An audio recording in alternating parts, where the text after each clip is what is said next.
आज हम डिस्कस करने वाले हैं law of conservation of energy. क्या डिस्कस करने वाले हैं? Law of conservation of energy. हमने लास्ट क्वेश्चन में भी पढ़ा था energy can neither be created nor destroyed but it transfer from one form to another. Energy को ना हम बना सकते हैं ना एनर्जी को हम डिस्ट्रॉय कर सकते हैं, लेकिन एनर्जी एक फॉर्म से दूसरे फॉर्म में ट्रांसफर हो सकती है। ये हमने लास्ट क्वेश्चंस में देखा कैसे काइनेटिक एनर्जी पोटेंशियल एनर्जी में ट्रांसफर हो रही है, कैसे electrical energy heat energy and light energy में ट्रांसफर हो रही है, कैसे हम जो खाना खाते हैं हमारी केमिकल एनर्जी हमारे मस्कुलर एनर्जी में कन्वर्ट हो रही है, कैसे हमारी केमिकल एनर्जी साउंड एनर्जी में जो है ट्रांसफर हो रही है। तो एनर्जी जो है डिस्ट्रॉय नहीं होती, एक फॉर्म से दूसरे फॉर्म में ट्रांसफर हो जाती है। सम टाइम एक एनर्जी आगे चल के दो फॉर्म में भी ट्रांसफर हो जाती है। जैसे इलेक्ट्रिकल एनर्जी की बात की हमने कि जैसे हमने स्विच ऑन किया और ये बल्ब ग्लो करने लगा और ये गर्म भी होता है, तो इसने दो टाइप्स की एनर्जी को यहाँ पे प्रोड्यूस किया कि नहीं किया, लाइट एनर्जी को भी और हीट एनर्जी को। इसी तरीके से हमने कहा था कि जब दो गाड़ियां आपस में टकराती हैं तो वहां पर साउंड एनर्जी और हीट एनर्जी दोनों प्रोड्यूस होती है। मैं अभी बोल रहा हूं तो मेरे माउथ से कौन सी एनर्जी निकल रही है? साउंड एनर्जी, ठीक है। लेकिन आज हम जो यहाँ पढ़ रहे हैं law of conservation of energy में कि एनर्जी जब एक फॉर्म से दूसरे फॉर्म में ट्रांसफर होती है, तब्दील होती है, लेकिन उसका जो अमाउंट है वो सेम रहता है। तो हम यहाँ पर पेंडुलम की एग्जांपल से law of conservation of energy को समझेंगे। ये हम एक सिंपल स्पंज बॉल की एक्टिविटी से भी देख सकते हैं, लेकिन यहाँ पर हमने पेंडुलम को व्हाइट बोर्ड पे एडजस्ट किया है। यहाँ पर हमने 3 पॉइंट्स लिए हैं, ए, सी एंड बी। अभी ये पेंडुलम बिल्कुल रेस्ट पे है और इसका जो सी पॉइंट है that is called reference point.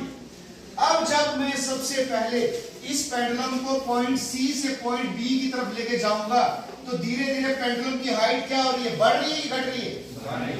बढ़ रही है। तो जब ये पेंडुलम हाइट पकड़ता जाएगा तो कौन सी एनर्जी बढ़ती जाएगी? Potential energy. कौन सी एनर्जी? अब ये टॉप पे जैसे ये धीरे धीरे ऊपर की तरफ जा रहा है तो यहाँ पर टॉप पे जब ये रुकेगा तो इस पेंडुलम की पोटेंशियल एनर्जी कितनी होगी? मैक्सिमम होगी। वो मेंशन करते हैं mgh, और आपको बताया था पोटेंशियल एनर्जी का फार्मूला भी क्या है? mgh। तो जब ये धीरे धीरे ऊपर की तरफ जा रहा है तो यहाँ पर काइनेटिक एनर्जी 0 हो जाएगी और पोटेंशियल एनर्जी मैक्सिमम हो जाएगी। अब जैसे ही इस पेंडुलम को मैं नीचे की तरफ छोड़ूंगा, थोड़ी देर के बाद ये उठने के बाद वापस आएगा तो धीरे धीरे क्या हो रहा है, पोटेंशियल एनर्जी घट रही है और काइनेटिक एनर्जी बढ़ रही है। और ये सी पॉइंट तक पहुंचते पहुंचते काइनेटिक एनर्जी मैक्सिमम हो जाएगी, that is k = 1/2 mv², half mv²। यहाँ पर काइनेटिक एनर्जी मैक्सिमम हो जाएगी।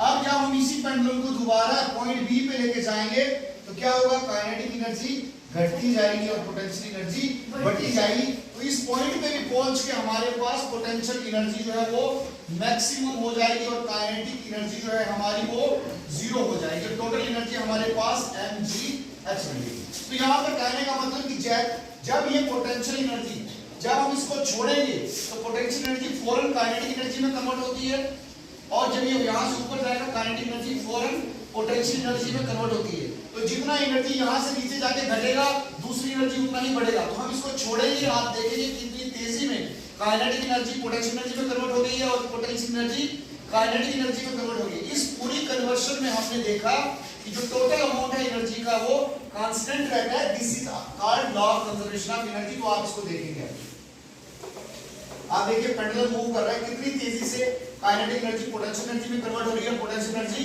काइनेटिक एनर्जी में कन्वर्ट हो रही है, ठीक है।